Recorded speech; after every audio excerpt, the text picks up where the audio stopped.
Walang kahina-hinalang nakuha sa Taal Lake ngayong araw ang mga diver na naghahanap sa mga nawawalang sabongero. Inilabas naman ng Philippine Coast Guard ang underwater video ng pagsisid nila sa lawa. Mula sa Laurel, Batangas, nakatutok live si Bon Aquino. Bon. Ivan, sa unang pagkakataon, ipinakita ng Philippine Coast Guard ang isa sa kanilang underwater video ng kanilang search and retrieval operation para sa mga nawawalang sabongero na umano'y itinapon dito sa Taal Lake. Sa drone at underwater footages na kuha kahapon ng Philippine Coast Guard, makikita kung gaano kalabo ang tubig na sinisisid ng mga technical divers sa ilalim ng Taal Lake. Merong mga talagang sucks doon sa bottom, probably from feeds, no?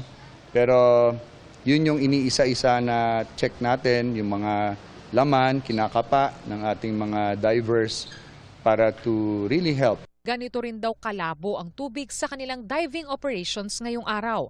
Pero kumpara noong mga nakarang araw, wala silang nakuhang suspicious objects. Nag-move tayo ng northeast, no?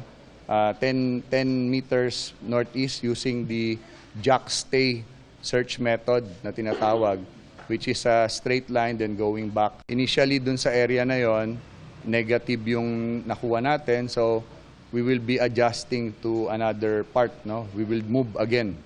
So hanggat makover natin yung buong kumbaga circumference ng buong search area natin. Sabi ng PCG, lubhang mapanganib para sa mga technical divers ang pagsisid sa ilalim ng lawa dahil malabo at maburak ito. Masusi po ang ginagamit nating mga search pattern and search strategy. Talaga, we always wanted to maximize na bawat baba po ng ating mga divers ay meron po tayong makikita as much as possible. Kasi, again, we are compromising the lives of our divers here. May hyperbaric doctor na tumitingin sa mga diver bago at pagkatapos nilang mag-dive.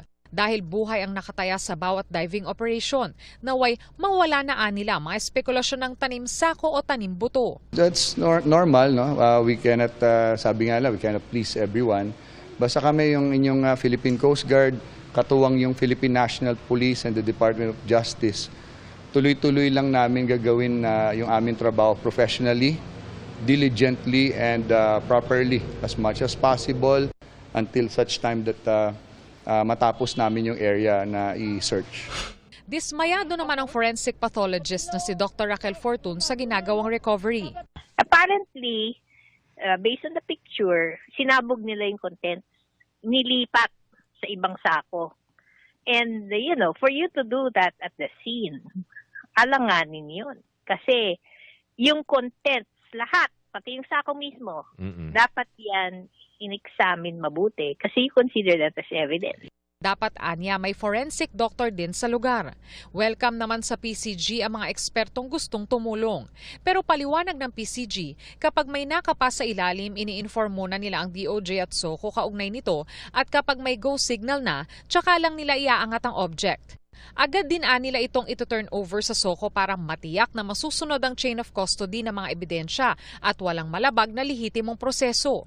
Ang NBI Forensic and Scientific Service sinabing wala pa silang natatanggap na sample mula sa mga na-recover sa Taal Lake.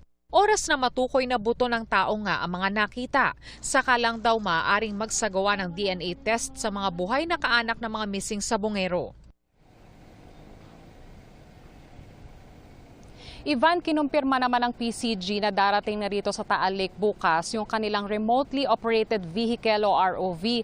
Malaki yung maitutulong nito, Ivan, dahil may kapasidad ito na makita yung ilalim ng lawa ng hanggang 1,000 feet. At kapag may nakita raw itong suspicious object, ay dito na nila pwedeng pababain yung kanilang mga divers. Ivan? Maraming salamat, Bon Aquino.